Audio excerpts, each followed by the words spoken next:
इसलिए कृपया मुझे निर्देश दें और मेरे हृदय से इस दुख की पीड़ा को हटाएं और मुझे मुझे मेरा कर्तव्य बताएं।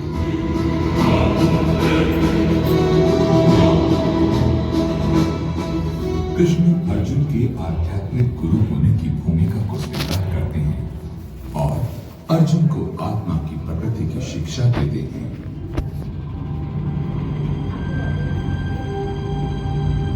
हे अर्जुन, तुम्हें क्या हो गया है? हालांकि तुम एक शिक्षित व्यक्ति की तरह बात कर रहे हो, परंतु फिर भी तुम उस बात के लिए दुखी हो रहे हो जो दुख करने योग्य है ही नहीं। आत्मा अमर है। तुम आत्मा को नहीं मार सकते। आत्मा एक शरीर में तब तक रहती है जब तक उसकी आयु है। आयु पूरी हो जाने पर आत्मा उस शरीर को त्याग कर दूसरे शरीर में प्रवेश कर जाती है। सुख या दुख की चिंता मत करो। पूरी भक्ति भावना से अपने कर्तव्यों का पालन करो और विजय या पराजय की चिंता किए बिना युद्ध करो।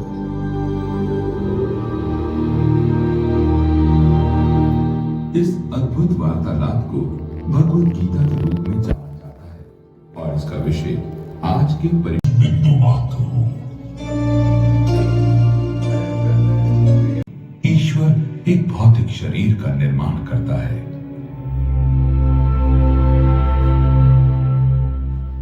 तब इसी भ्रम में आत्मा खुश रहने का प्रयास करती है। चिंगारी किसी छोटे से छोटे या बड़े से बड़े शरीर को निरंतर जीवित रख सकती है। शरीर में आत्मा बचपन से लेकर जवानी फिर वृद्धावस्था तक निरंतर रहती है और जब शरीर की मृत्यु हो जाती है तो वो दूसरे शरीर में प्रवेश कर जाती है। ये सोचना गलत है कि आप एक शरीर हैं और एक आत्मा के मालिक हैं। आप एक आत्मा हैं और एक नश्वर शरीर से ढके हुए हैं।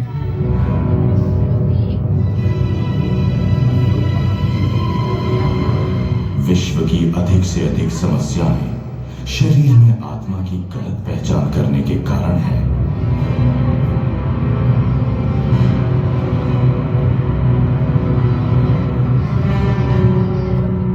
कृष्ण भी हमारे हृदय में विद्यमान हैं और वे हमें जीवन और मृत्यु के इस चक्र से मुक्ति पाने में मार्गदर्शन कर सकते हैं।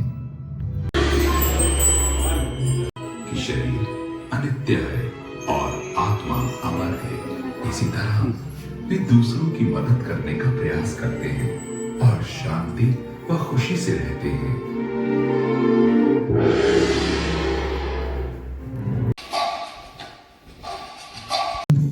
अधिक आनंद मिलता है होता है और तब वो किसी भौतिक या आध्यात्मिक लोक में अपनी इच्छा अनुसार जा सकता है।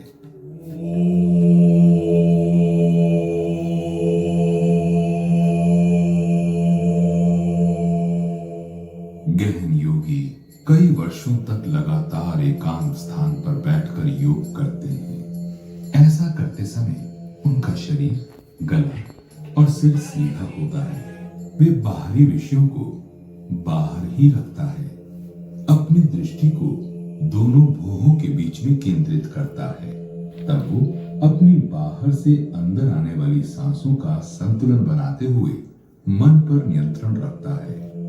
इस तरह श्वास क्रिया को पूरी तरह रोककर हृदय की गहराई से परमात्मा का ध्यान करना ही उसके जीवन का चरम लक्ष्य है।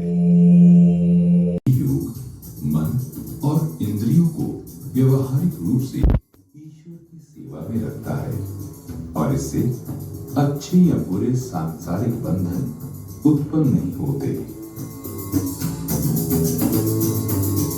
मृत्यु के चक्र से बचने का इससे अधिक आसान मार्ग कोई नहीं है। भक्ति योग में मनुष्य न सिर्फ अपना भोजन ईश्वर को समर्पित करता है, बल्कि अपने सभी प्रयासों से मिले फल को भी उसे ही समर्पित करता है।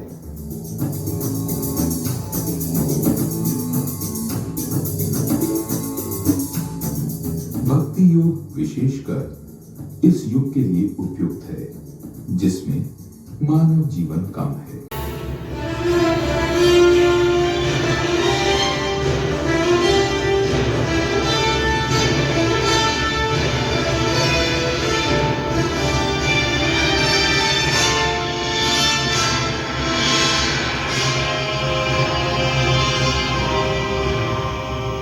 हे कृष्ण, मैं आपके अंदर सभी जीवों को देख रहा हूं।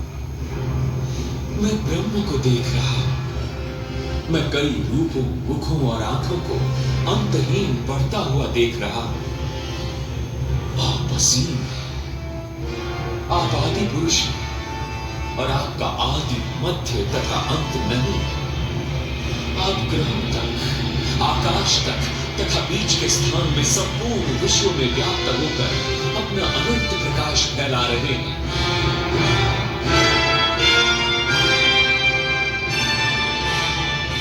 हे देवाधिदेव, कृपया मुझे बताएं कि इस उग्र रूप में आप कौन हैं? कृपया मुझ पर दया करें।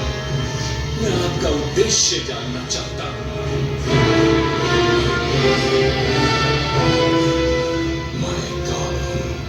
इस संसार का संहारक, तुम और तुम्हारे 4 भाइयों के अतिरिक्त इस युद्ध भूमि के दोनों पक्षों के योद्धा मारे जाएंगे। मेरी व्यवस्था से ये पहले ही हो चुका है। और अर्जुन, तुम इस युद्ध में बस एक निमित्त मात्र हो।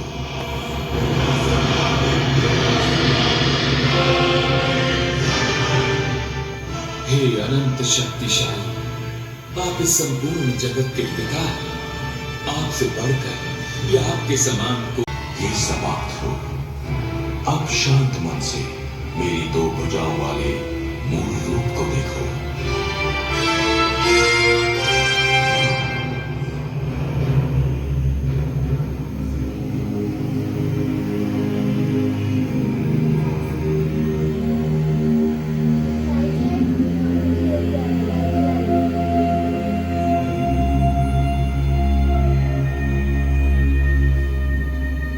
जो मेरे जन्म और कर्म की दिव्य प्रकृति को समझता है, वो मृत्यु के बाद फिर कभी इस भौतिक संसार में नहीं लौटता। उसे मेरे नित्य धाम गौलोक में पहुंचा दिया जाता है।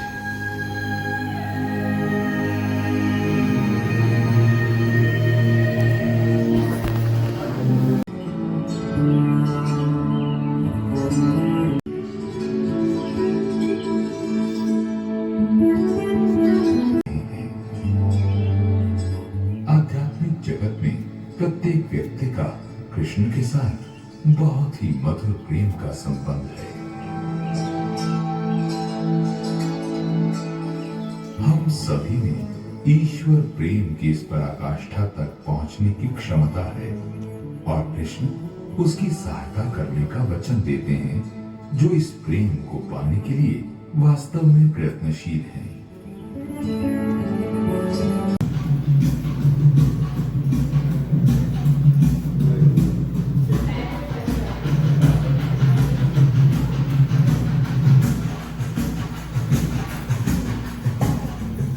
यद्यपि सुख ऐसा दिखाई देता है कि केवल एक कदम और हमारे कष्ट तथा कठिनाई आसानी से मिट सकते हैं, परंतु हम धोखा खाते हैं तथा फिर दूसरों पर तथा क्रोधित